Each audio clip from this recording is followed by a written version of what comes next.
Rui Cardoso é escritor, cronista e argumentista. Em entrevista, o autor da peça Última Hora fala sobre o jornalista que foi e que ainda é e de como uma peça de teatro que rouba o título ao jornal consegue mostrar tanto sobre um estado do jornalismo e as condições precárias de quem o faz.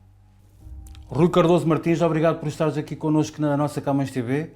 Dispensas qualquer apresentação como escritor, como jornalista. Fizeste já N trabalhos que nos agrada bastante, como Encontro de Informação, produções fictícias, mas é jornalista. E esta peça fala de jornalismo, de jornais. Como é que foi o processo de escrita desta peça?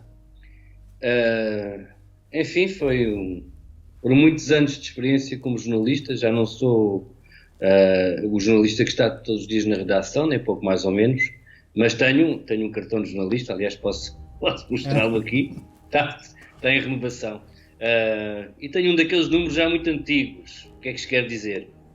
Sou o número 1006. Quer isto dizer que comecei no Público em 1989, quando o jornal começou, e mais tarde a vida foi para outros lados, comecei a escrever outras coisas, e apareceu este convite do Teatro Nacional pelo Tiago Rodrigues, o diretor, que aliás é filho de um dos meus mestres do jornalismo, o Rogério Rodrigues, que morreu, fez agora um ano, e ele convidou-me para escrever uma peça, não uma peça especificamente sobre jornalismo, mas rapidamente achámos que podia ser sobre isso. Eu disse logo que era uma comédia. Ele perguntou-me se era para a sala de estúdio ou para a sala Garrett, a grande sala do Teatro Nacional. Eu disse, bom, já que é para ir ao Teatro Nacional, há de ser a Garrett. Apanhei, fiquei assustado, mas comecei a trabalhar desde aí, recordando muitas das coisas que passei, mas também criando muitas outras sobre o que se está a passar agora. Tu também trabalhaste lá fora. O cenário das redações é igual ao que se passa em Portugal, ou ao que se passava em Portugal? Bom, este cenário, eu criei um cenário que tem para já um elemento um pouco absurdo, que é uma caixa de fumo ridícula, como diz o diretor, o nosso Miguel Guilherme, e a Maria Rueff, que também lá, são os dois que lá entram para fumar a toda a hora. Diz o Miguel Guilherme, Santos Ferreira, o diretor, estes nazis o que nos fizeram. Porquê? Porque só cabe uma pessoa e mesmo essa só consegue fumar um cigarro de cada vez. O cenário tem várias coisas, que eu fiz uma espécie de amálgama cronológica de várias épocas, telexes, computadores modernos, máquinas de escrever, tudo uma espécie de história, quase museu do jornalismo. Mas atenção, a peça passa-se hoje. Exato, mas passa-se hoje, mas falas em fumar, aliás, a gente não deve fumar, mas o fumar muitos cigarros é quase uma imagem de marca de um jornalista, não é? Era assim em todo lado. Ainda há dias estive a ver até nos debates era assim. Sim, toda a gente fumava em direto. Era normal, aliás, não fumar era tido quase como uma coisa... Não fumar e não beber já agora era tido assim como uma coisa meio estranha. Eu tentei recuperar um bocadinho esse... Não é nostalgia, mas é um bocadinho o espírito que havia. E como estas pessoas que estão nesta redação estão aflitas a tentar sobreviver, eu, sendo uma comédia, repito, eu tentei recuperar um bocado o lado um bocadinho também anedótico da necessidade de estar sempre a fumar, contra os tempos. Mas não é nostalgia, não é saudade desses tempos, atenção, é bastante crítico em relação a isso também. Estas personagens são uma mistura de pessoas que se cruzaram na tua vida de jornalismo?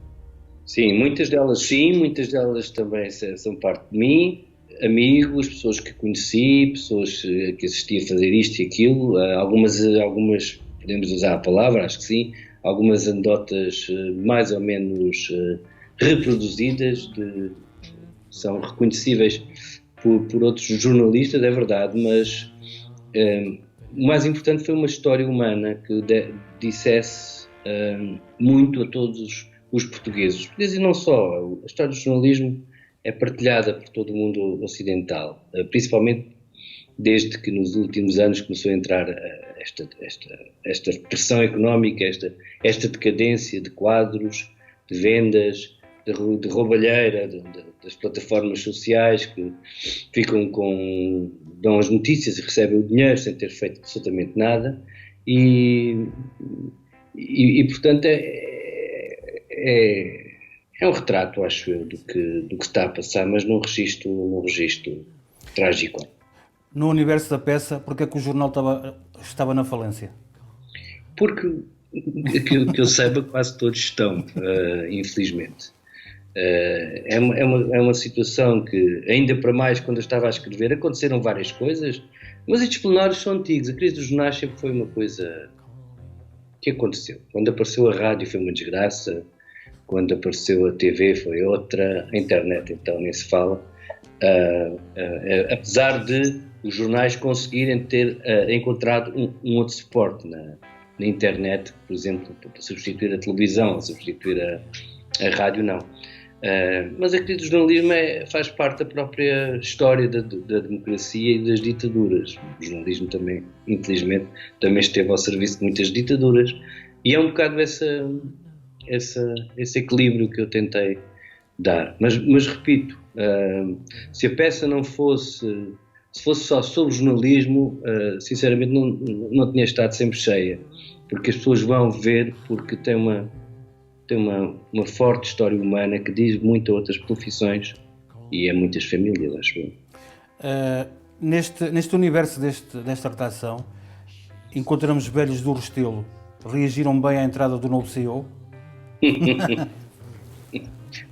É uma figura um bocadinho sinistra, mas portalhão, que anuncia em várias empresas. Não é só...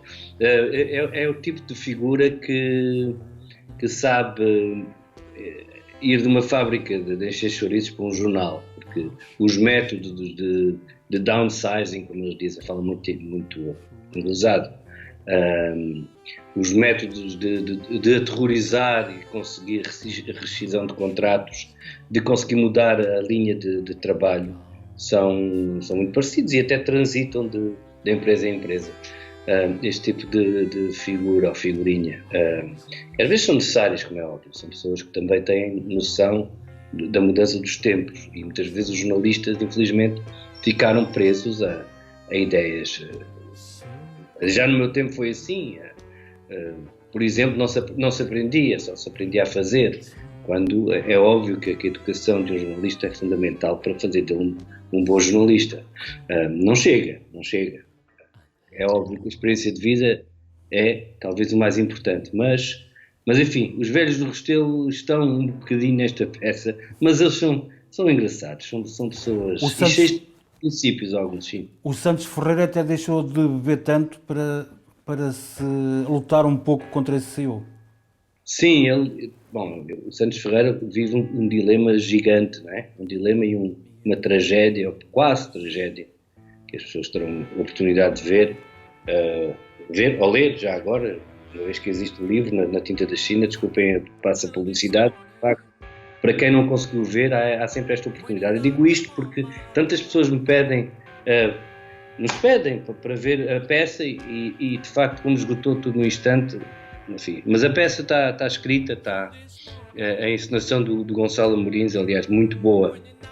A música do Paulo Furtado, do Legendary Tiger Man, tudo, os cenários da Catarina Barros, tudo está muito de acordo com aquilo que eu imaginei quando escrevi a peça.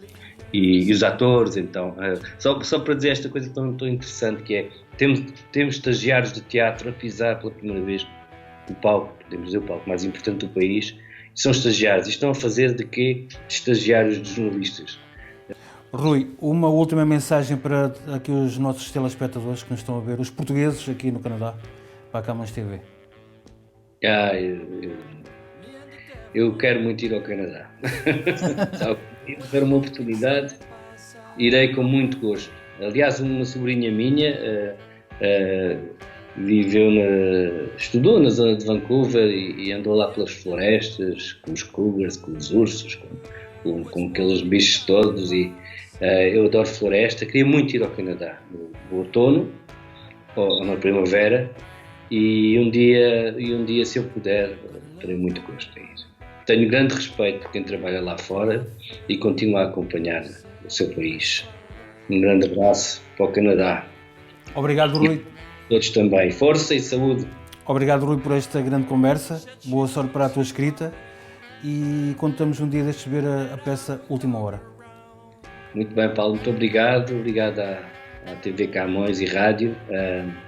Contem sempre comigo para o que for preciso. Obrigado. Obrigado. Said she don't see why